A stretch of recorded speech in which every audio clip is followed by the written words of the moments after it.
This is the statement that I want to make. This is the claim, the main thesis of what I've been doing for the last decade.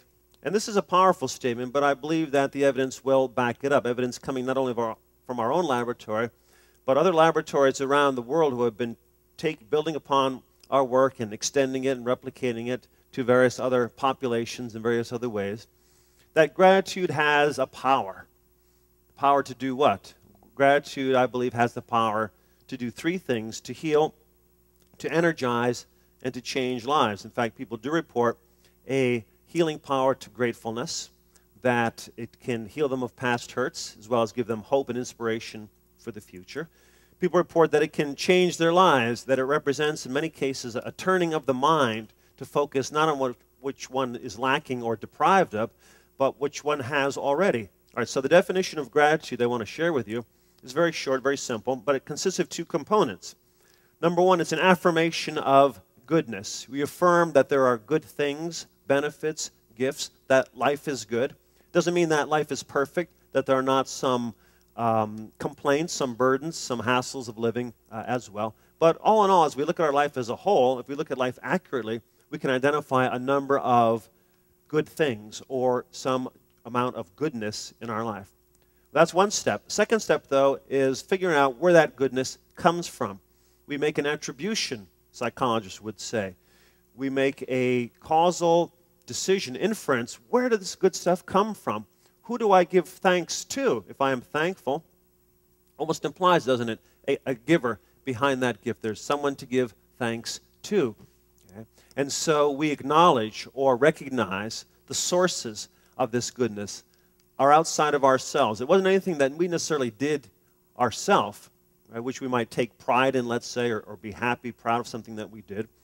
But in a humble dependence, we acknowledge that other people did things for us, or if you are of a spiritual mindset, you might attribute that to God or to a higher power, to a supernatural being, and say that there are other forces that provided this benefit for me, did for me what I could not do for myself, in which I recognize a dependence, and I am grateful for that gift that I've received.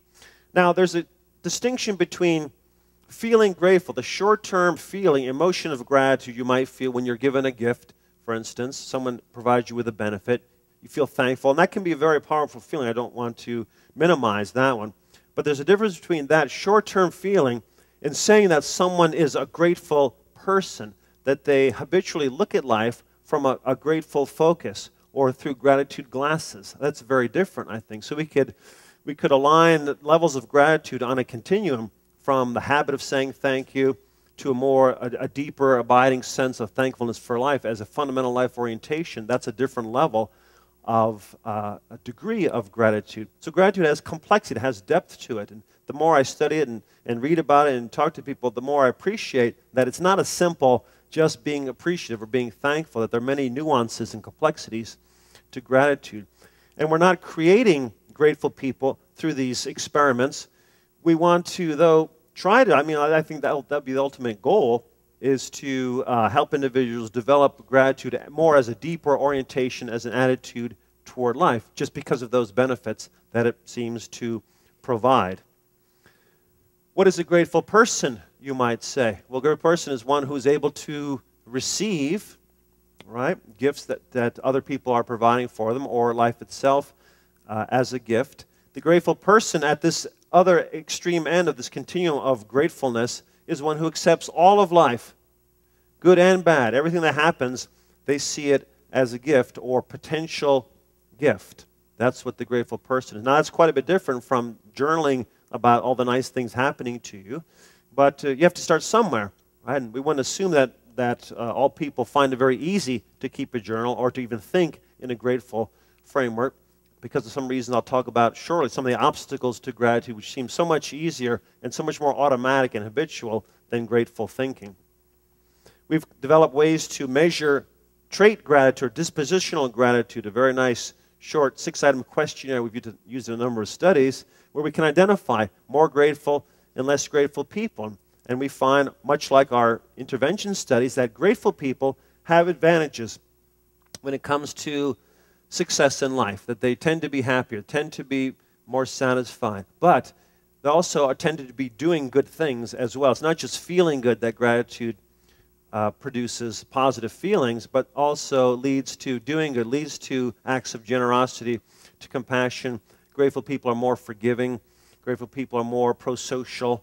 They're helping others. And people are saying this about them. It's not just them saying this about themselves.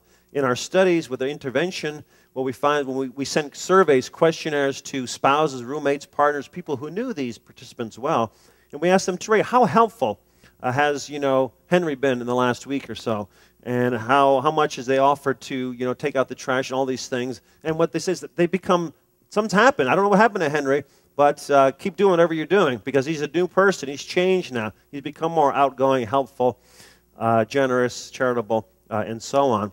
And so we're finding this with grateful people as well as short-term increases in gratitude.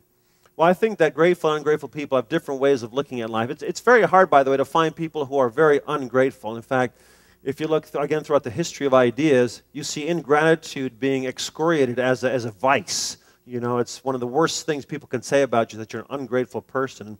In some cases, it really represents sociopathy or antisocial behavior, because reciprocity is such a universal norm that when people do good things for us, we do good things in return. We don't return harm for good.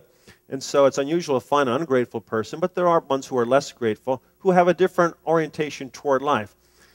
For various reasons, they're going to focus more on what life is denying, what life is, what they're losing out on, looking at life from a lens of scarcity versus a lens of abundance, looking in terms of a burden. Life is a burden.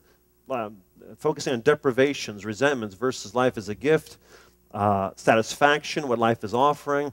Very different orientation, because these are extreme, and many people fall in between. And even the most grateful people have times where they feel, deprived and so forth, and feel injustices are committed against them. But in general, we're talking about two extremes. They're the most grateful and the least grateful individuals. And I think part of the reason why we see the positive effects of gratitude is because on the left we have this different orientation toward looking at oneself, looking at other people, looking at the world, a positive triad, which leads to, in general, more functional, positive outcomes.